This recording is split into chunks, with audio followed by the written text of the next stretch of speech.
Welcome back, everyone. Coming up next is our only tiebreaker of the night, a battle for first place between TLA and Cloud9 Academy, a rematch of the second game here, Mark. Yeah, and TLA looked pretty good in that second game. It was a little close before they kind of turned it on with all their picks. So we'll have to see how this game goes. TLA has the side selection due to strength of victory. So they selected blue side, where they will be playing. And you got to think this is an interesting matchup considering that, you know, C9 has to rebound from a loss just a little bit earlier in the day. Yeah, I mean, both these teams have certainly shown a lot of strength. I think Cloud9, I mean, it's hard to say mentally, like, are you mad from the loss and you want to kind of get back at them, or are you just, you know, a little bit maybe mentally not feeling as good, feel like you should already be in first place and not even have to play this tiebreaker? For TLA, I think they kind of always play the same way, so they're going to be good no matter what. They're going to play their style, that's for certain. And C9 bans out that Olaf. Hey, look what happened. That was one of the big reasons that TLA won that match, and they do have kind of a plethora of weird champions that they bust out anytime, so I have no reason to believe that that's the one ban and now they're going to play standard. But it is nice to see C9 kind of reacting to what haunted them in the first game. Yeah, I think also just makes draft easier. The flexibility of Olaf, I think, is kind of what threw them for a loop in that last game. So I like it here. C9 certainly adapting, which is important. Xayah, their other ban, and then Caitlyn, Alistar, and Camille, the bans there from TL. So Caitlyn, Camille kind of been a bit more standard. Alistar, obviously that target away from Zeyzal. Yep, absolutely. So we'll have to see what this last ban is. Do they want to give up Skarner or Swain? I'm sure is what they're doing. Oh, they're going to give up Bangalio, excuse me, so they get one of these two most likely. TLA want that Swain. Nikki going to lock that in. Seen quite a lot of Swain for the evening. I think he's actually been first picked every time he's been played. Yes. No one wants to let Swain go. Nope. Mickey played it yesterday and won. So we're going to have to see if Mickey will repeat that performance. And at least knowing TLA, there's no reason necessarily to expect Swain to go mid either. He could easily end up top here. Yep. Because if anyone's going to swap things around, it is TLA. Yep, like we heard a little from Otto and Joyce, clearly the teams have been playing against this, at least in practice. So have to think they're prepared, as Varus will get locked in here for Keith, getting away from the Ezreal. And maybe a little bit more of a punchier AD carry, certainly more aggressive in the laning phase. And Zach taken away surprisingly, not wanting to go for that Skarner pick actually. Sejuani up as well. Both these junglers do like that champion. Hard actually going to lock it in, so maybe just a read there from Cloud9 thinking they don't really play Skarner, we're not that afraid of it. Take Sejuani, we'll take the Zach. Yep, taking what they prefer. Hard had a pretty good Sejuani game as well. Played a lot this split as well. Oh yeah, we talked with him about it too, about how his team plays a lot of crazy stuff, so he kind of ends up playing it, doesn't mind, likes following up on his team's aggression. And there we can see a Riven in the first phase before it can get banned out. So I guess that is that Swain going mid lane. Yeah, kind of interesting to see what else can happen here, but TL certainly showing their hand solo lane-wise, and we will have mismatches here. Let's see what C9 want to do, though, for this next pick. Wonder if they kind of match one of these lanes right now. Looks like the answer is yes. So this is a repeat of a matchup we saw earlier in the day. Swain versus Ryze. Had a lot of scrapping early on, but it looked like Swain should do all right. Or excuse me, Ryze should do all right into the Swain. And then, like you said, the mismatch up in that top lane for TLA. C9 has the AD carry. Well, we'll see if they... I assume they'll target bot lane, so we'll see exactly what they try and sculpt for themselves there in the 2v2. And I guess, what is Viper, is afraid of potentially there in the top lane? Because you said that Shiro is willing to play also some maybe different counter picks as well into the likes of a champion like Riven, even though Viper is happy to play pretty much any matchup, it feels like. So Nara's the first one. Ezreal, Triss get banned by C9 very quickly. And now one more ban for TLA. Yeah, like you said, I'm sure Viper is comfortable playing Riven into anything, and it's no better way for them to end their regular season fighting for the top spot than probably getting a win on Riven. So I like to see that for Viper here. And I wonder what Shiro has prepared. Like we said, he is known to play a lot of carries himself. Plays the Riven. We saw that banned out in the first game, actually, where TLA banned the Riven. And then they also banned, he played Akali into Camille, like we said earlier. He'll play any matchup. Shen the next ban though, so more standard stuff taken away. I imagine that this is support time for Cloud9 Academy.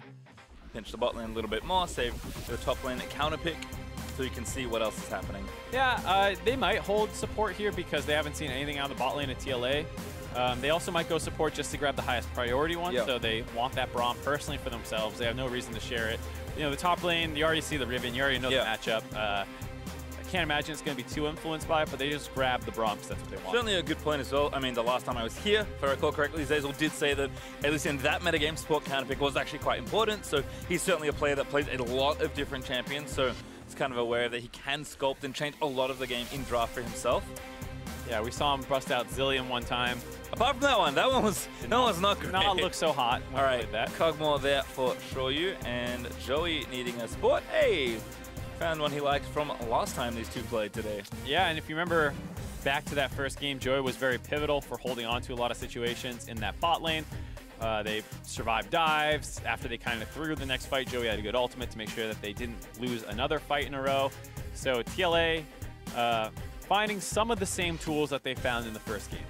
Ooh, Fiora flash here from Zeyzal. I don't think that's where we're going, but I'll be excited to see it. I hope we do. No matter what happens. I mean, I hope so too. Certainly seen some play in the LCK. Smeb apparently cannot let go of his love for Fiora. But otherwise not too much, and Shiro gonna fall back a little here. Poppy is the selection. Interesting. So obviously Poppy, the first interaction that jumps to mind is the steadfast presence. Blocking dashes can potentially stop Riven from getting in, because a lot of what Riven wants to do is, in a team fight, find an angle, instantly get on top of you with dashes and flashes. Maybe Poppy can stop that. Does lack some of the other tools that you expect to see, like when you see it into the Camille matchup, where Camille puts herself in your wall, so it's very easy to Poppy get stuns. After the Hextech ultimatum comes down, you can kick the target out of there. Even if you stop one or two of the dashes, Riven's still very, very mobile and can keep moving around, I assume. So we'll have to see how this works out. I have to imagine Shiro is familiar with this matchup and is prepared to take it. Yeah, kind of fun to see. Poppy creeping away back into the metagame. Like you said, usually against that Camille, but she was banned this time around. So instead, Viper is back on his trusty Riven. Try and finish this one off. And, you know, to even make things more exciting, Mickey first picks Swain. We'll see if he can pop off and destroy some kids this go-round. Cloud9 have already felt the pain of Mickey. Will they feel it again? He likes to play aggro, so I had no reason to think. I think Swain is a good champion for an aggressive player, so I think Mickey's going to feel right at home. It's also a good champion to punish aggressive players if they end up on it, because, like we said, not really many defensive tools available for a Swain. So if they're able to find him early on, they might get those kills. Also, important to note, while he is going phase rush, and still going inspiration second, he does not have the stopwatch, which some other Swains have gone. So even less defensive tools available. Yep, just some dematerializers to help pushing things along. But we'll probably expect a farm fest there in mid lane. As Viper, I think he always uses this skin. Championship Riven skin. It's not. It's Dawnblade. Oh, excuse me, the Angel one. Yeah, that one. Yeah, the super flashy and splashy one. I've heard it's cleaner to see her animations on the skin. For anyone who actually cares about practical uses of some skins, I care about Riven, so that's the only reason I know that. Invade, though, from TLA is much more exciting than my crappy story. Is spotted, though. Yep, looks like they're going to get forced off this one, potentially. Oop! Mechanics! Viper taking down the ward. Very slick. Yeah, so with that E start and Riven comboing together, they can actually stack this up on one of C9's members if they're not careful in this invade. Yeah, certainly don't want to go too far forward. Hard can also pretty easily take down this. Does get the red. Different buff, but still same objective. Hard able to get level 2. And doesn't want to stop the pressure yet. Why let Wiggly get these Raptors if he's a level behind you? Yep. And Mickey looks like he has priority in the mid lane, pushing in the Rise early on. So Hard's going to be able to convert that red buff steal into a Raptor steal as well. Going to be pretty huge for him.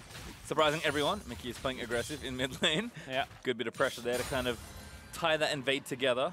And during that, Wiggly's actually going to move down to TLA's red buff right away. They don't want to give up a buff, but looks like TLA is reacting to this. They expect it to happen. They're going to collapse from all sides. Bot lane coming in from C9. Going to see another fight potentially over this right away. Yeah, Wiggly on the level 1 has to feel really bad at this juncture, but no check just yet. Zeyzal actually roaming up to help with the buff take. Wiggly is actually going to get away with that. Harder on his Raptors. He's going to deny something here from Wiggly, and now they know where the Zac is. Should be able to escape with the slingshot pretty easily. But still, Wiggly not going to get 3 buffs, which is always nice. He doesn't get 3 buff, does lose his Raptors as the only part of the mismatch in that trade of jungle camps. So not the end of the world. Hard now level 3, still a level up on Wiggly, chasing him down. Gonna want to get that Scuttle Crab away, but forces the smite, which means he won't have smite for a blue buff here if this kind of jungle aggression keeps up. Now they don't have bot lane priority, so you got to think TLA will not actually want to attempt this. Wiggly with a ward as well. Kind of just generally smart stuff here, covering the potential avenues. Golden Glue even going to roam in and check here. Also wards the intersection, so nice teamwork here from Cloud9. Zazel also roaming up to check as the bot lane has priority there for Cloud9 Academy. And one of the knock-on effects of all this pressure down around the bot lane, top lane has been unimpeded. So you see about 7 CS advantage already for Viper, kind of pushing in that Poppy early on. A nice little benefit to having the junglers be the focus of the attention early on. Yep, and Viper, I think, always happy to play in isolated lanes, given his champion style. Shiro, again, we're kind of expecting a lot of defensive play here from the Poppy. See if the matchup can play out favorably as things move on. But for now, Viper with the aggression, and Golden Glue's just killing creep waves. Yep, you saw minion dematerializers on those cannon creeps, fighting for that priority. Bot misses. Easy trade for Golden Glue after that. Yep. Dematerializes everywhere, actually. Making sure to get all the minions. Looks like Golden Glue going to go back. Let's see a swap over the TP here for that early tier. Not back just yet. Wants to use the last of his mana before being forced away. Mickey also has TP. We've seen this on every Swain so far. Kind of makes sense for him. Yep. Has the phase rush as well. Like we were saying, kind of becoming what we believe to be the go-to standard rune choice for the Swains. A little bit more here from Golden Glue. Needs one more spell. Needs one more. Feels bad, man. This is the CS, but he's going to go back and TP into lane. Viper also going to go back here, having pushed the last wave in towards Shiro. I lied. He's actually going to stay. Baited. Always get baited by the Rivens. I guess nothing to really worry about here. Viper is playing respectfully of Wiggly, though, which I do like to see. So Mickey also going to go back. Tier Negatron up here for Golden Glue, so quick Abyssal Mask, kind of understanding the early pressure Swain can put out. Yep, lots of magic damage on TLA's side. Kog'Maw, Swain, and Sejuani all bringing it, while his team as well has a lot of magic damage, pretty much in the same positions. Varus and Zach bringing some, so going to be a great item for him. Want to see what Swain goes. We've seen a lot of Roa first. We'll see if that continues to be the average start, or if he's going to branch out into that Abyssal Mask as well, because if it works well on Rise, it's probably going to work well on you. Yeah, it's pretty interesting to see just how many non-20% CDR mid lane items we've seen on Swains, but I guess you kind of need some protection. You definitely want the health, so having to sacrifice some of those juicier things like Archangel Staff for maybe some more practical items for the champion. Yeah, we saw a lot of Archangels in solo queue and stuff like that. I know a lot of people like it, especially with that cooldown reduction, like you said. But as a one item, it's a little bit rougher. Or not one item, but like tier versus Catalyst is a pretty big difference in terms of what you're going to be able to get with it. A lot more sustain available with this build path, and maybe that's what you think you need with that Swain early on. Yeah. Seen a lot of Zonyas too, so we'll keep charting here, but it seems like we might have a good template for Swain here, if things do go the same. Other than that, though, we've got farming here in the mid lane. Mickey is doing a nice job pressuring up and pushing these waves. I think you can kind of see the effect on the Spell Flux nerf here for Rise, just not able to quite push as aggressively as he used to. Good pullback from Mickey. Lands are slow as well for a bit of extra combo damage, but Zazel going to tag up Joey. In comes Wiggly. Oh! Mistimed the CC duration. Yeah, good last-second flash by Joey to avoid the stretching strikes. Have to imagine if that connected, flash comes through after, but then you still get pulled back, so able to live from that. Also, I was about to say, Mickey doesn't have that many soul fragments, hasn't landed that many claws, but gets a good combo there to grab his third. So now that he's 6, going to have a little bit more pressure. Everyone loves the soul fragment minigame. It's hard. Kind of shadows just behind Mickey. He's going to be spotted by a lane ward, though, so some good vision. As Hard crosses over into the red side of the jungle. Will be 3-buffing though. Wiggly's gank, while nice to get those flashes, does not go unpunished, as Hard is going to get 2 red buffs for this one. Most likely. He's leaving the bot side. Not up just yet. Going to go find the wolves that are available instead, but I think you are right.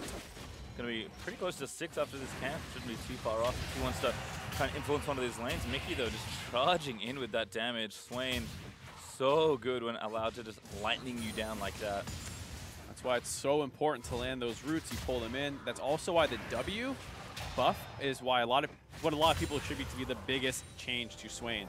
Because before, that AoE was so small that even after the root, you can just walk out of it. Now it lands, it slows them, it deals extra damage, it gives you an extra soul fragment, it heals you. There's so much that powers you up by landing that W that before was just not even a real ability because people just walked out of it. Yeah, Mickey, I think, understandably demonstrating the power of that trading pattern. Really effective stuff early on as Golden Glue forced back on a pretty economical buy here. Ruby Crystal and a Null Magic Mantle. That's a very positive way of putting it. It's economical and not I just got forced out of lane and had to buy some items I do not want to buy. That's why it's economical. Didn't have enough money to spend as Mickey charging in towards that Rod of Ages. Yeah, economical is the nice way. I'm getting destroyed in mid lane a little bit. There's another way. That's the Mark way, I would say. As Shiro checking out the creeps, has the Buy Me Cinder already done, and the Ninja Tab Eye. So feeling pretty okay with a minute left on his stopwatch that he did take. Viper kind of on the way to standard items, but still with a CS lead. And something that I think is important to reiterate that you mentioned already is that Viper, not just a pretty face and a strong Riven in lane, does know his way around a team fight or two as well. Yeah, absolutely. And off to a good start. We talked about how all this pressure kind of isolated him early on. You can continue to see that pressure around the mid lane, that gank in the bot lane. Also, all this giving information to Viper saying you can continue trying to bully that matchup up to a 20 CS advantage now. Still waiting to see him kind of make a big play. There was that one trade that we saw up in the top side where you saw Poppy does have the tools to kind of deny Viper. If you get this knockback on the third Q, it's very hard to get the follow-up W stun. So just getting in the way of some of the trading patterns, but still clearly unable to go toe-to-toe. Golden Glue trying to defend his control ward. Looks like he'll do so successfully for now. We were seeing bot lane getting pushed in more aggressively by C9A, but looks like the farm has evened up as people kind of get more early items and pick up some levels. So all things considered, a very even first 10 minutes. And a lot slower too. You can kind of feel the extra pressure that these teams are under right now. Felt like TLA approached the first game very much with a strong game plan around the Olaf flexing the top and just played their kind of aggressive style. This game, a lot slower, a lot more methodical. And now Mickey on the tail end of a bad trade. Golden Glue is going to force out the ultimate. Pops his ult as well, trying to trade into Mickey just a few extra times. I think saw hard coming, does not want to get Nova down. So Golden Glue finally fighting back a little in the trade. There's no magic mantles and all that extra MR coming up pretty big in terms of being able to take those trades, as well as the fact that Ryze can outplay if you don't land that claw, and then Ryze can run forward and land an EW combo or anything like that. Starts to beat up the Swain a little bit. Bit of a smite fight there, but actually it might have been a diversion. Wiggly's starting off the Infernal Drake after invading for those Raptors, spotting hard and knowing that Swain was forced to recall. Hard reads the situation, does ward it. And C9A actually just gonna walk away. Looks like that speed shrine also did not help as Keaton Zazel roamed up and were spotted. I wonder if they knew if Kog'Maw had recalled. Felt like you said, it was kind of based more around the mid lane pressure, but with Kog'Maw not in lane, they might have been able to force it. Now TLA's turn to try and cheese out this Infernal Dragon. Both teams putting a lot of attention on it, but it feels like they might actually get this one. Yeah, C9 not even bothering. Yeah, Wiggly's walking to the other side of his jungle, so it certainly seems like it will go over to TLA. And the big reason, most likely due to the teleport advantage in the top lane. At some point, I guess Viper has forced Shiro back into lane and use that TP to stay alive, which means it's very difficult for C9 to actually walk up and contest that first Infernal Dragon down teleport. So a nice play by TLA, making sure they don't lose it under their noses and then being able to take it for themselves. I mean, kind of the first real advantage in a lot of ways in this game. Does go to that Infernal Drake, but still the gold holds practically dead even. Farm is looking good across the board, with the exception of this top lane matchup. Viper is up 300 gold or so in. But again, two top teams fighting for that first spot. And like you said, the pressure of this game a lot heavier than some of the ones they would have played earlier in the split. And it's pretty touch and go where both teams have a fair amount of playmaking. Especially around that bot side, there were some very tense moments where it felt like at any second Keith was ready to flash ult onto Shoryu, excuse me, and then Joey has to get his ult in on time, and Wiggly's coming over the wall. There's been a couple of those instances where it feels like both teams are aware of how quickly this game can explode. And playing safe for them, we sometimes see, especially out of TLA. Yeah, it's kind of funny to see such a change, but respecting the situation certainly is. Keith does return to lane with an advantage for himself, at least briefly. Rageblade is already done. Yep, hitting a important power spike, as here we see Golden Glue caught out of position a little bit. Wiggly's here as well, though. It's actually a 2v2. Wiggly gonna pull them back, slap them together. Looking for the kidnap, finds both of them with a stun. Landed onto Golden Glue. The Nova just charging up too long hard. Held the ulti for so long. Golden Glue barely lives and grabs first blood onto hard. Yep. Wiggly's still scrapping, though, as both bot lanes are starting to collapse. So he's here as well. I think there's enough. No, Mickey's going to try and find it. It's only the passive, though. Zeyzal going to leap down and get a kill with the ultimate. As Joey's ult is not in time. Here comes Shiro as well. Chain of Corruption lands in onto the Viper, who's going to get stunned up. Shiro's trying to go Shoryu as they get a bit too aggressive. Maybe just should have gone for the Riven instead. Knock up there from Shiro onto the Cogmore, but not enough as Windslash doesn't get a kill, just deters him from pushing forward further. A 2-for-0 for C9. I gotta say, I am stunned that TLA did not win that fight harder around the mid lane.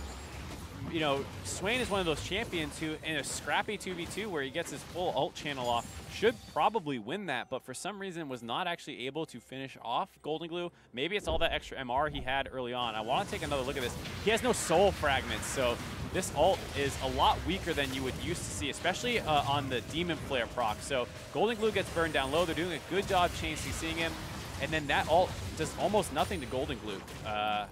I have to watch again to see if he actually landed it, but either way, not much damage follow-up there. Now pressure around the bot lane. Yeah. Focus on the Keith. Good dazzle there coming through the Braum. Unbreakable, but good damage blocked there by Zeyzal. TP coming in. Wiggly stunned up a little. Viper late, but finally arriving. Shiro here. Looking for the wall slam. Doesn't grab it in time as Wiggly goes down to hard, but the damage still coming around.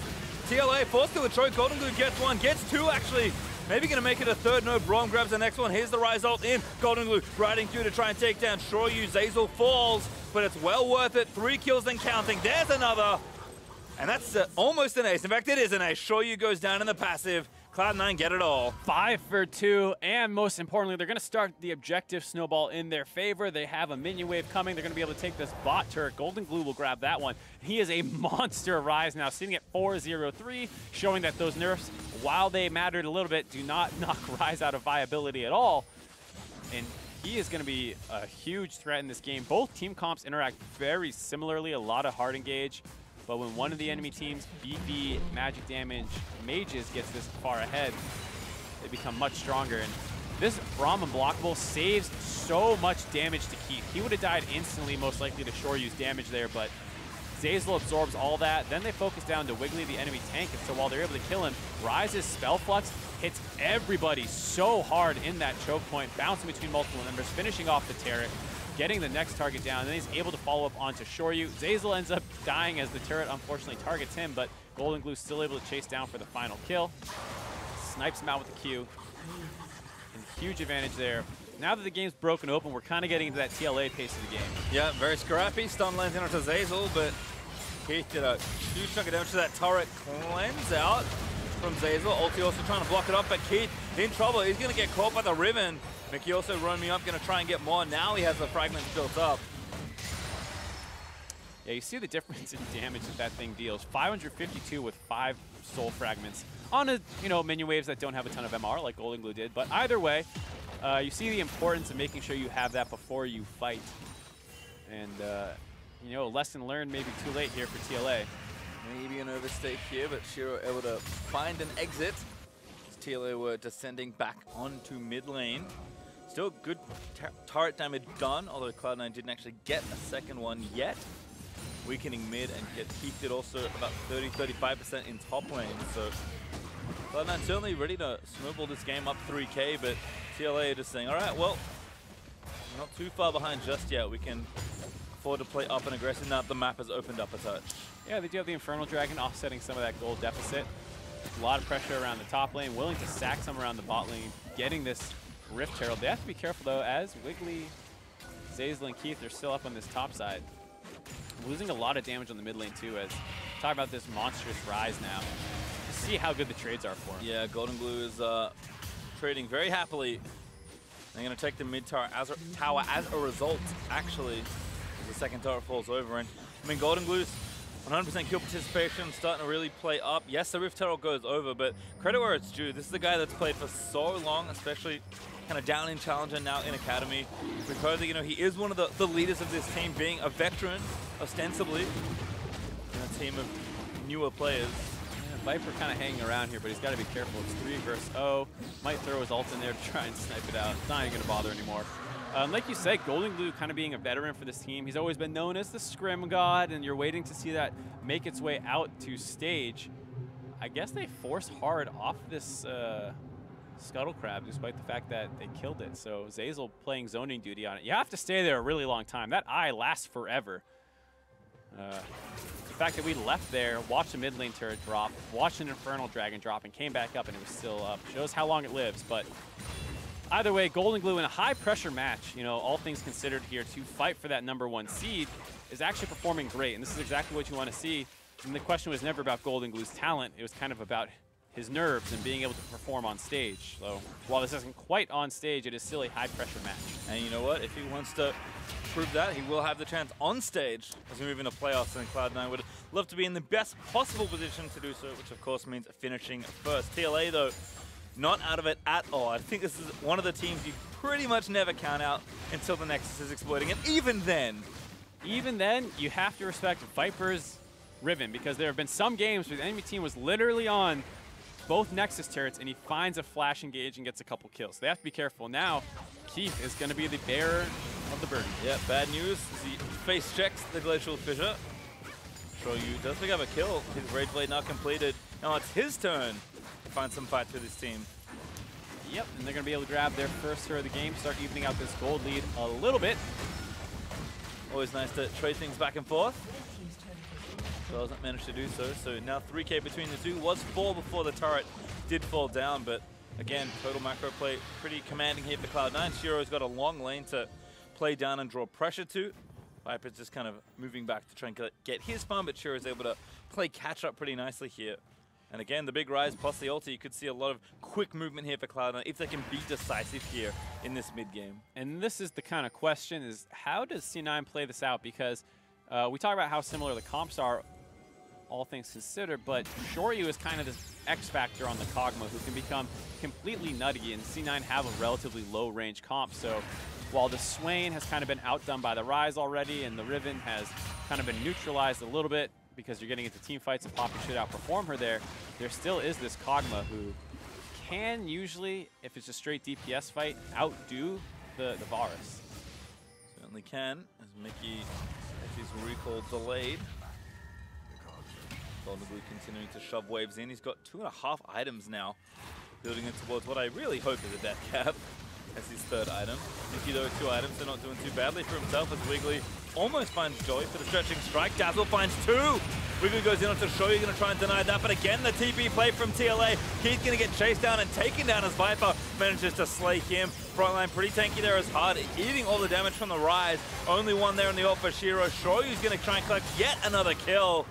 And Cloud9 can't answer fast enough. They lose 2. 2-0 for TLA, and this is what we were saying about why they're so hard to count out of a game. Now Baron buff up. They're going to transition right into this. They have plenty of damage to take it down. Wiggly's still alive. The massive Rise is still alive, so they have to play this very carefully. Ooh, knock up there into Shoyu. That could have been disastrous. What's he going to miss there from Hard, but until the Permafrost could land. Golden Glue flashes early. The standby from Zeyzal into the unbreakable. Golden Glue still trying to get the damage down. Everybody flashing out to safety. They're going to walk out onto the Realm Warp, but can Wiggly even go back in to try and steal the Baron if TLA go back? Looks like they won't. The respawn's happened. Yeah, too low. Good stall up by C9. That was a breath away from getting destroyed. Everyone barely able to live.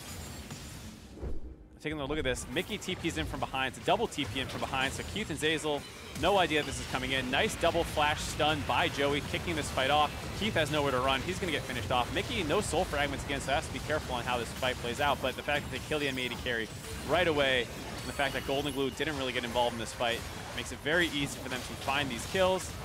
Chain CC onto Shiro to make sure he can't get over that wall. And the Baron attempt was nice, just they missed the engage by Hard. With so much CC already down, I would have liked to see them play that a little slower. Maybe put the Taric stun on him. But either way, you know, hard to criticize the decision. I think they played it pretty correctly conceptually. Yep, especially coming still from a deficit. I mean, they've cut the gold in half in the last few minutes that we've seen, from 4 to now 2,000 ahead still for Cloud9 Academy. And not difficult to right that ship either. You know, 1 turret difference between the two. We'll cut it again in half from this point. So Deathcap is done for Golden Glue. He's, again, monstrous right now on this pick. Cloud9 going to have to find a better engage here in the mid-game. Another Infernal Dragon as well in a minute, so we're going to get some more fighting. This game wants to keep encouraging that. But this time, no TP is available, so there won't be that kind of crazy double TP play in a lane that you just saw. And if C9 get there first, you have to think they'll be in a good spot. Also, now that Golden Glue has finished his death cap, nowhere near enough MR on a lot of the members of TLA to protect themselves against this rise if they get isolated, but he's still short range, and like we said, can get picked off by this crazy CC chain that you tend to see. Here they go for him. Yep, Golden Glue gonna have to ulti out of this one, but has to be careful. Dodges everything out. Slick escape there. You know, Mickey showing that the Swain is very powerful, but not having a complete mastery of it. Depending on how hard they wanted to commit to that pickoff, there's a couple tricks you can do. Like you can flash in a line as the E starts coming back to you to put that on top of him. Now he has no ult, no soul fragments, has to be really careful here. Wiggly does find the latch, Chilling Smite as well, but they're actually going to chase the jungler. C9 may have bigger plans. Good ult flash there from Hard, gets him out.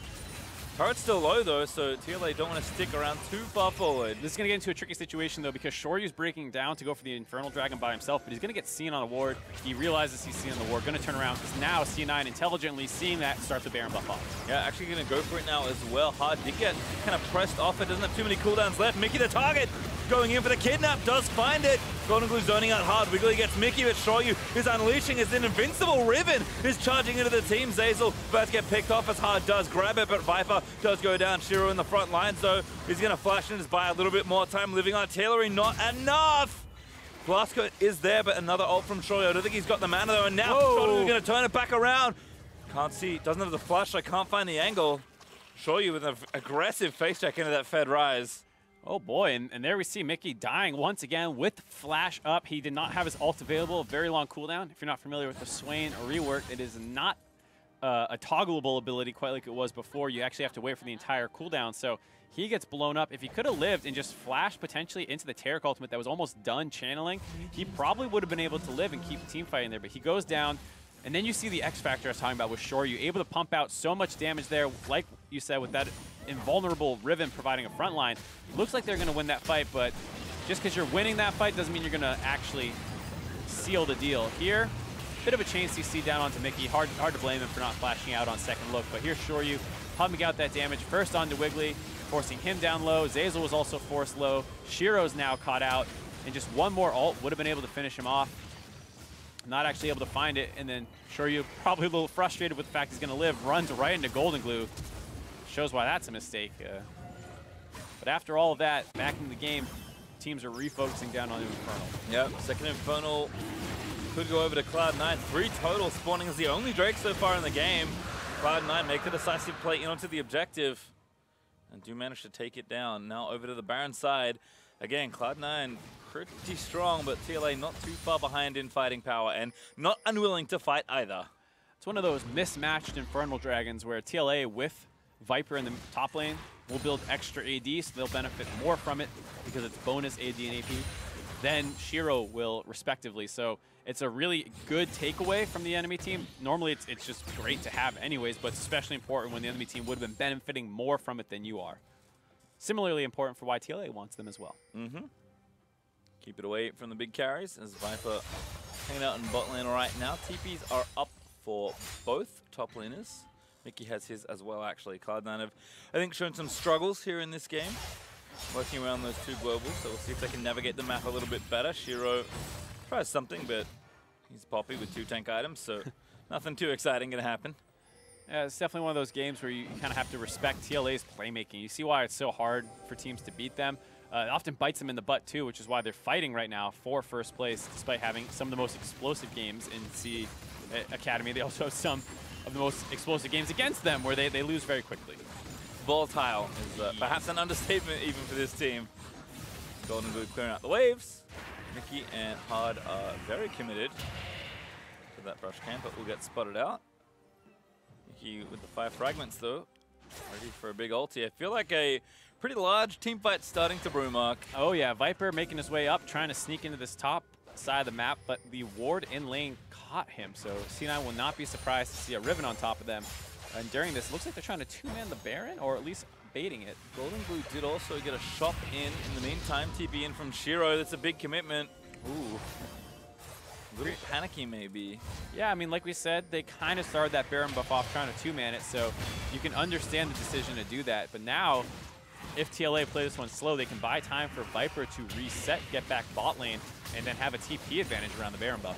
They want to grab this mid turret first, though, to buy themselves more room to play with, because it's very hard to get some advantage without a turret down the middle. Wriggly's in, hard with a great cancel. He got slapped, but nothing to latch to. Instead, C9A just going to feint some aggression, move into the river, and clear out what vision they can. It's very important for them to force hard around here to get the TP out of Viper, so you see them starting this Baron buff off, despite the fact the enemy team knows it. They might peel off, but they're definitely trying to bait this TP, which they do. Baron is low as well. They actually might even try and commit for it. Wiggly looking for it, trying to slap two together. Does move forward, finds Shoyu actually all there from Zeyzal as Golden Glue just smashes Mickey on the left-hand side of the fight. Keith flashes out from Viper, but Viper still going. Makes the play, but Shiro somehow saves Keith with his ultimate. That is the jungler down now. Wiggly does fall. This is so tense. Shiro is going to die on the back end of the fight as well.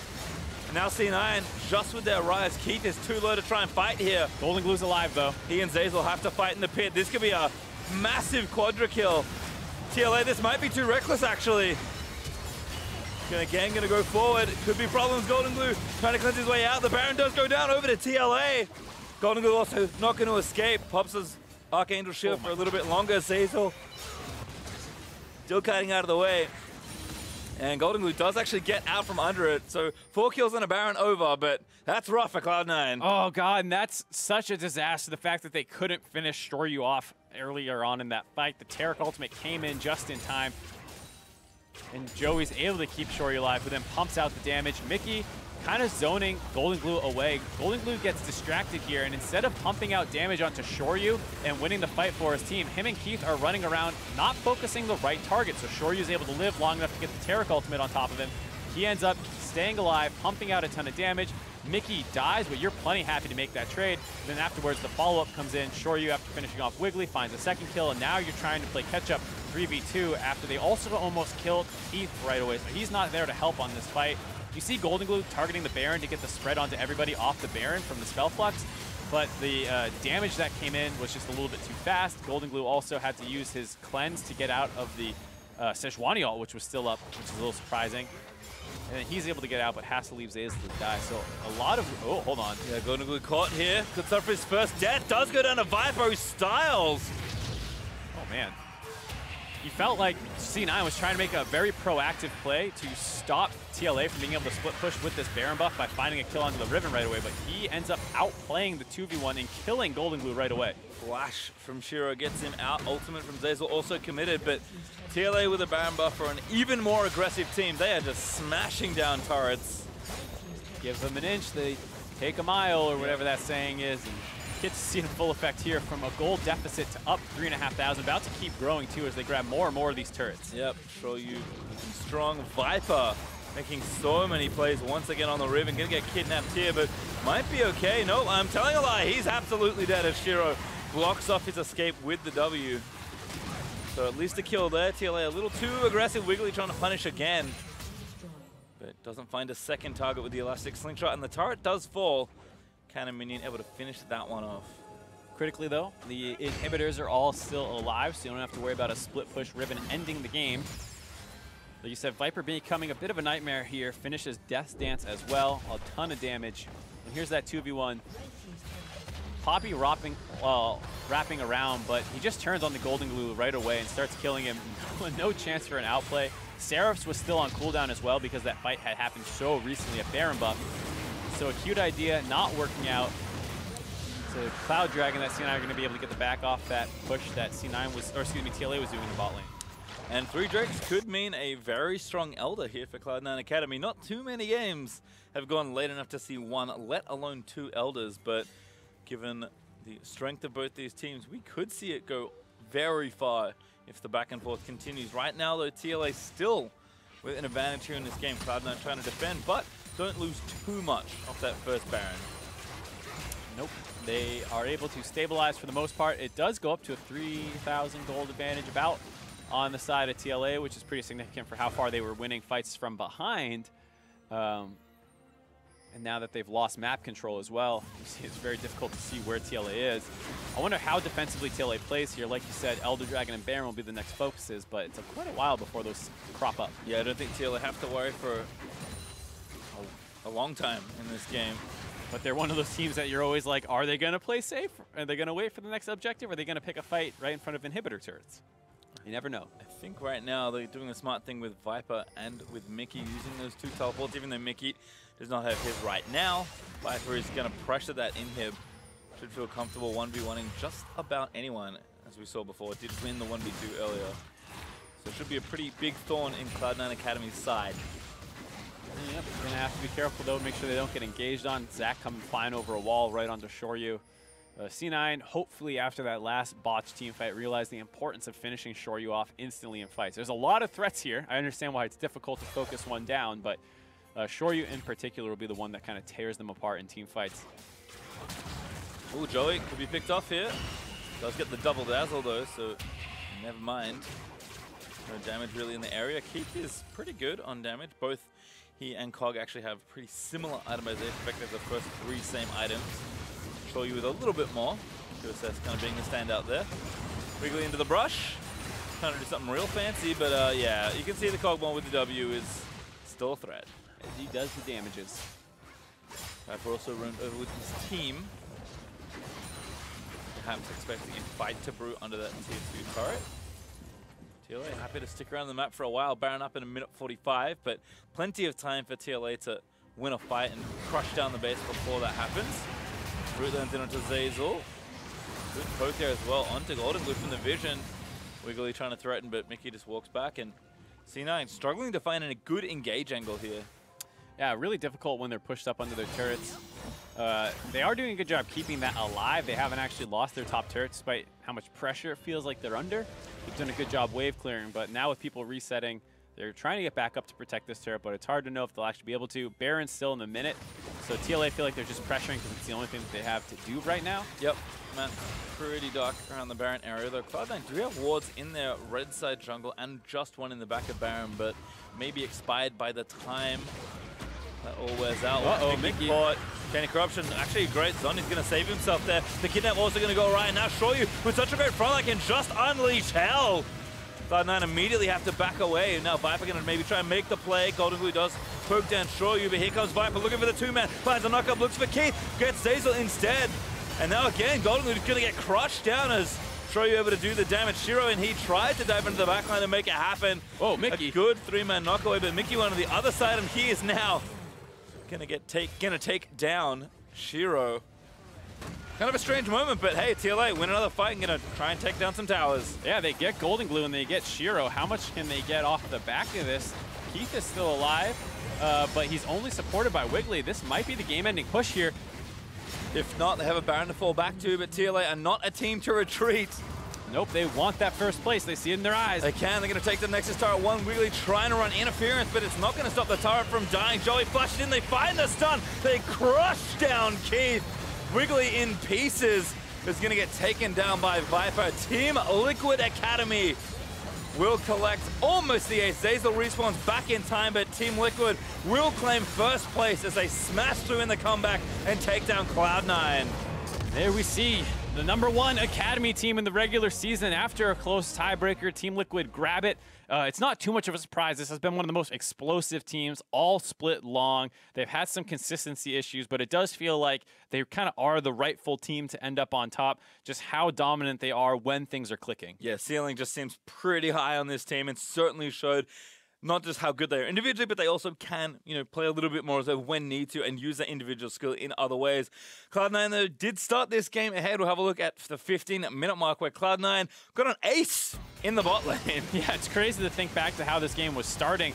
I mean, Golden Glue was absolutely popping off on Rise. This fight in particular, you see it's a bit in a choke point, but no one's going to focus him down. There's a lot of targeting on Wiggly, and Golden Glue's going to get his massive spell fluxes off on the entire team of TLA. This bounce is going to kill Joey off after targeting another member down, and then Shoryu's trying to kite out, but Golden Glue's going to take his Realm Warp to follow up on top of that one while the rest of the team finishes off Viper, and it feels like a bit of an insurmountable lead here, but TLA, never can count them out. Little did we know TLA would bounce back here in this game. Almost 15 minutes later, so double the amount of time to move things forward. Around the 30-minute mark, TLA secure Baron after getting these 2 picks. And this is after a couple other good fights that TLA had forced. So they've worked the gold lead down a little bit. And here, just some split focus by C9. Mickey's in Zanya's form. People are chasing him down, while meanwhile, Shoryu is getting kidnapped into their entire team. The fact that they didn't kill him, the Terror ultimate comes on top. That leaves Viper and Shoryu to start tearing apart the entire team. And then they have to take the Realm Warp out of there, but Shiro gets left behind. He's going to die. This leads to the Baron Force, and Golden Glue and Zeyzal have a pretty admirable attempt that they go for here. I like the way that they played it, going for the Spell Flux on Baron to try and bounce onto multiple members, but the Sejuani ultimate comes flying in, forces the cleanse back. They can't really get in range to follow up, and they have to split up here as Zeyzal flashes down and away. Golden Glue is able to kite this out, almost trades back onto hard, but Zeyzal, as a Braum, not quite able to do the same. No, not a whole lot he can do, unfortunately, for him. And I think, to me, like, as impressive as Liquid are individually, their cohesion is actually maybe the more impressive part, because you saw in that last team fight, Cloud9 maybe looking a little scattered, could have maybe gone with a different call, more focus. TLA knew exactly what they needed to do there. Yeah, and it's very impressive because there's a lot of these kind of aggressive early teams who have weird picks, and then when things don't work out, they fall apart. And even when TLA falls behind with their kind of crazy compositions, they still play very well from behind. And these comebacks are something they've been doing all split long after they, through their own aggression, sometimes make mistakes. But the fact that they can maintain that playstyle from behind is very, very impressive. All right, we'll take a look at the final fight of this game as TLA so up first place as we move into playoffs here for Academy. And Mickey kind of playing the baiting duty. Been getting bullied all game long, but this time around has the Zanya, stays alive, and it gives the rest of TLA an angle from the top side. Shoryu finally is not focused in a fight after drawing a lot of attention, able to flash forward, almost finish off Zeyzal. And now Golden Glue's trapped under a turret, and Viper's free to go in. Gets the exhaust down, which keeps some of the members alive for a little bit, but now Golden Glue, like we said, nowhere to go. A late TP by Shiro doesn't help anyone. And then Mickey flashes over to avoid the 4-man knockup, so that way he can actually finish off. And even though Shoryu's the one who grabs that kill, a cute play by Mickey. I did wonder how he got there, actually. I was like, why did he get knocked to the other side? That's a bit weird. It's not a blast cone, though. It's just some slick stuff from Mickey, kind of as expected. With all our games and the teams seeded, let's take a look now at the playoff bracket. Next Thursday, TLA in first will play Echo Fox Academy as the 4th seed. And then following that on Friday, Cloud9 Academy will play FlyQuest. Of course, next Friday, the Friday after that, the finals will happen on March 30th. The winner of those 2 semifinals. And you heard Echo Fox kind of saying that they wanted to play against C9. They're going to be in the finals. That's what they said. Yeah, so they have to get their way through Team Liquid first, who look pretty good. So hopefully they're not too tunneled on the finals quite yet. Yeah, I wonder if Odd Orange is regretting perhaps giving the interview before we went on. We may be done with the Red Academy regular season, but the NALCS still has one more weekend to decide their playoffs. Tomorrow, you'll see the same matchups, but with the LCS players you know and love. Game 3, Team Liquid versus Cloud9 is sure to be a doozy, and if you're so inclined, join Jat on the NALCS Lounge stream along with Huni and Dardoch for that matchup. That sounds like quite the old stream. Oh yeah, I can't imagine how it's going to go. I'm surprised, Huni and Dardoch are crazy. Jad is not crazy, so I'm going to be really interested to see how that dynamic works between those 3 people. I think he's good at encouraging some shenanigans, is Jad. He's a great enabler, so I think he'll be okay. If you're reaching for more League of Legends action right now, though, coming up is a rebroadcast of this morning's EU LCS matches ahead of their live Day 2 broadcast starting at 9 a.m. Pacific, 5 p.m. Central European time tomorrow. Now for myself, Mark, and the entire Academy crew, thanks for watching. We'll see you next Thursday for the first round of semifinals.